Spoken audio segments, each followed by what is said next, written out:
আজ আপনাদের দুটি দর্শনীয় স্থান দেখাবো। প্রথমে দেখাবো গোপালগঞ্জ সদরে অবস্থিত একাত্তরের বধ্যভূমি এবং উপজেলা পরিষদের চন্দ্রাঘাট। আজ আপনাদের দেখাচ্ছি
পাই মিউটিনির সময়। পরবর্তীতে তারই পুরস্কার স্বরূপ ইংরেজরা তাকে সম্পূর্ণ মাকিমপুর অঞ্চলে তাকে জমিদারি দান করেন। রানী রাসমণির নাতি ছিলেন গোপাল। সেই গোপালের নাম অনুসারে রাজগঞ্জের নাম হয় গোপালগঞ্জ। বাংলাদেশের দক্ষিণ পশ্চিমাংশে মধুমতি নদী বিধৌত একটি জেলা। ঢাকা বিভাগের অন্তর্গত 13টি জেলার একটি নাম গোপালগঞ্জ। এই গোপালগঞ্জ সমুদ্রপৃষ্ঠ থেকে প্রায় গড় উচ্চতা 46 ফুট।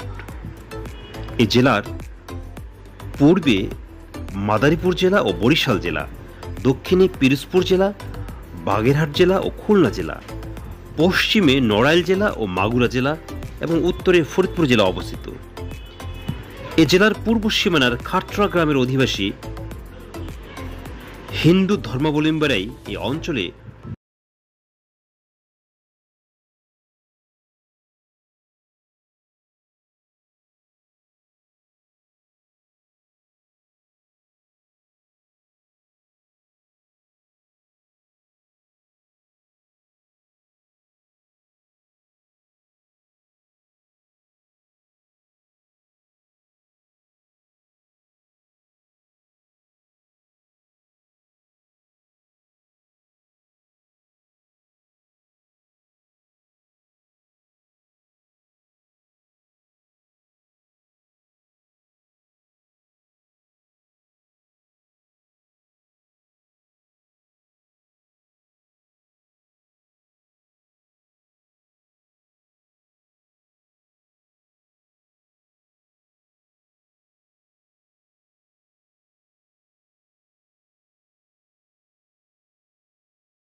নারীদের ধরে এনে চালানো হতো নির্যাতন।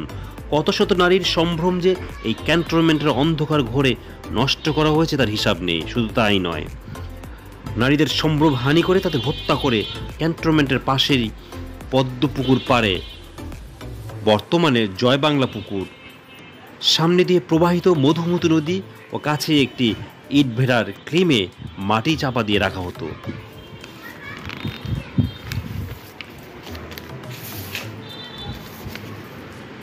পাকিস্তানি হানাদার বাহিনী এখান থেকে প্রতিদিন জেলার এক একটি এলাকায় হামলা চালিয়ে ধ্বংসযজ্ঞ, নির্বিচারে হত্যাকাণ্ড, লুটপাট ও নারী নির্যাতন চালাতো। এছাড়া আওয়ামী লীগ নেতাকর্মী, মুক্তিযোদ্ধা ও তাদের সহযোগী আত্মীয় স্বজন ও মুক্তিকামী মানুষকে ধরে এনে চালানো হতো বর্বর নির্যাতন।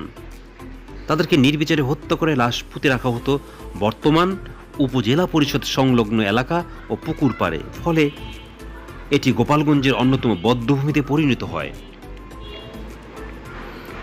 সে সময় এই অঞ্চলের পাকিস্তানি বাহিনীর অধিনায়ক ক্যাপ্টেন ফয়েজ মোহাম্মদ ও সেলিমের নেতৃত্বে পাকিস্তানি জল্লাদরা বর্তমান জেলা সদরের ওই মিনি ক্যান্টনমেন্টে কসাইখানা তৈরি করেছিল।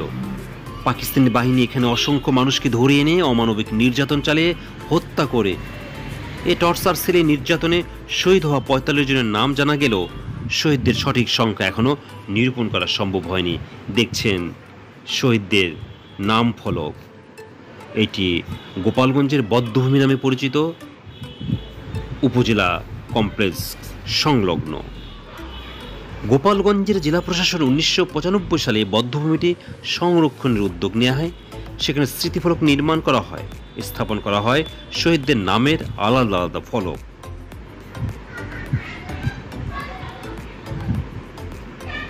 ৫ই ডিসেম্বর মুক্তিযুদ্ধের শেষ লগ্নে মিত্রদেশ ভারত প্রবাসী সরকারকে স্বীকৃতি প্রদান করায় হানাদার বাহিনীর মনোবল ভেঙে পড়ে। এদিন সূর্য ওঠার সঙ্গে সঙ্গে বিভিন্ন এলাকা থেকে দলে দলে বিভক্ত হয়ে মুক্তিযোদ্ধারা গোপালগঞ্জ শহরে প্রবেশ করেন। চারদিক থেকে মুক্তিযোদ্ধারা ঘিরে ফেলেছে এমন খবর পেয়ে পাকিস্তানের সেনারা গোপালগঞ্জের মিনি ক্যান্টনমেন্ট ছেড়ে পালিয়ে যায়। মেজর সেলিমের অধীনে হানাদার বাহিনীর একটি দল চলে যায় রাজধানী ঢাকার দিকে, অন্য একটি দল চলে যায় কাশিয়ানীর ভাটিয়াপাড়ার ওয়ারলেস ক্যাম্পে। অবশেষে ৭ই ডিসেম্বর ভোর থেকে গোপালগঞ্জ সদরের আকাশে উঠতে থাকে স্বাধীন বাংলার বিজয় পতাকা। শহীদদের রক্ত আর বীর মুক্তিযোদ্ধারে সাহসী যুদ্ধে শত্রু মুক্ত হয় গোপালগঞ্জ।